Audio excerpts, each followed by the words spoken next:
Hi, you're watching the top headlines on CNBC-TV18's newsreel. I'm Archana Solanki. Here's a cover story.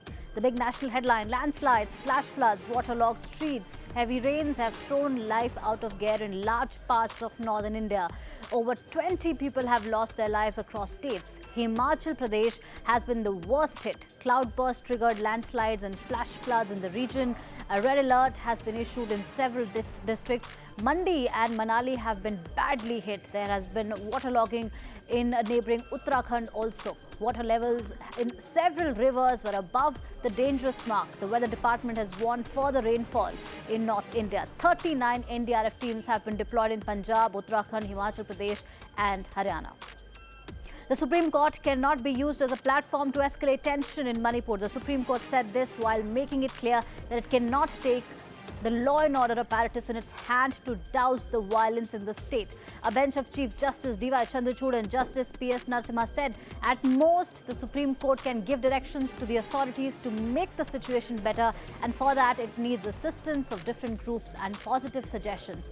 The remarks by the Chief Justice were made while hearing a batch of petitions related to the ongoing violence between the Meitei and Kuki communities in Manipur. Market regulator SEBI has filed a 41-page affidavit before the Supreme Court in the Adani-Hindenburg matter. SEBI has opposed some recommendations made by the expert panel. SEBI is not in agreement with prescribing timelines to conduct its investigations. SEBI argues that timelines can vary depending on the nature of the case. SEBI is also opposing the proposed overhaul of its settlement facility. The expert committee has proposed a robust settlement facility, but SEBI argued in favor of its current rules, which have been placed since 2018.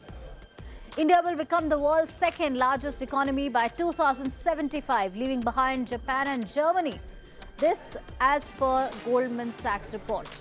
Now, the report projects that India's GDP will expand dramatically with a population of 1.4 billion people and cross $52 trillion.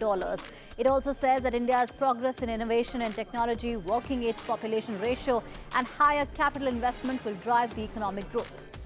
Sensex and Nifty perked up in opening trade but failed to hold on to those gains. In the end, Sensex ended in the red, losing over 60 points, and the Nifty lost over 20 points. Bank stocks also declined in trade, but mid-cap saw sharper cuts. Sensex and Nifty perked up in opening trade but failed to hold on to those gains. In the end, Sensex ended in the red, losing over 60 points, and the Nifty lost over 20 points. Bank stocks also declined in trade, but mid-cap saw sharper cuts. The mid-cap index lost nearly 140 points. The Supreme Court has issued a notice to the union government on a writ petition filed by the Delhi government challenging centre's ordinance taking away the powers of the state government from services. The bench, comprising Chief Justice of India D.Y. Chandrachud and Justice P.S. Narasimha, posted the matter next Monday for considering the pair for interim reliefs. After widespread violence in Panchayat elections in West Bengal on Saturday, repolling was held in 696 booths across 19 districts amid high security. Around 20 people have lost their lives in the ongoing violence. In several places, ballot boxes were looted, set on fire and thrown in ponds, leading to violence. After the Election Commission of India announced the schedule for elections to 10 Rajya Sabha seats, External Affairs Minister S. Jaishankar filed his nomination from Gujarat's Gandhinagar. He was elected to Rajya Sabha from Gujarat in 2019 and took oath as a minister of the upper house. His term is set to end on August 18th. The counting of votes will be done on July 24th. In an interesting development, the Kremlin has confirmed President Vladimir Putin met Wagner boss Prigozhin in Moscow 5 days after the mercenary chief led an armed rebellion in Russia. Kremlin spokesperson told the media that Putin invited 35 people to that meeting, including unit commanders, and that it lasted 3 hours. The Wagner commanders told Putin that they were his soldiers and would continue to fight for him. Ahead of NATO summit, US President Joe Biden arrived in London. Biden's trip includes meetings with Prime Minister Rishi Sunak and a discussion on climate change with King Charles III at Windsor Castle.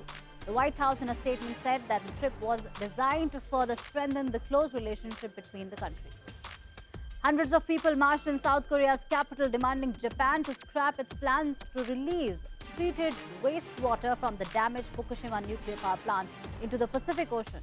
The protest came a day after South Korea formally endorsed the safety of the Japanese plant, saying that the contamination levels of water would be within acceptable standards and wouldn't affect South Korean seas. The BBC has suspended a male member of staff following an allegation that one of its star presenters paid a teenager thousands of pounds to pose for sexually explicit photos, beginning when they were 17 years old. The broadcaster said it first came to be aware of this complaint in May, but new allegations of a different nature were made to it on Thursday, and it had informed external authorities of the same.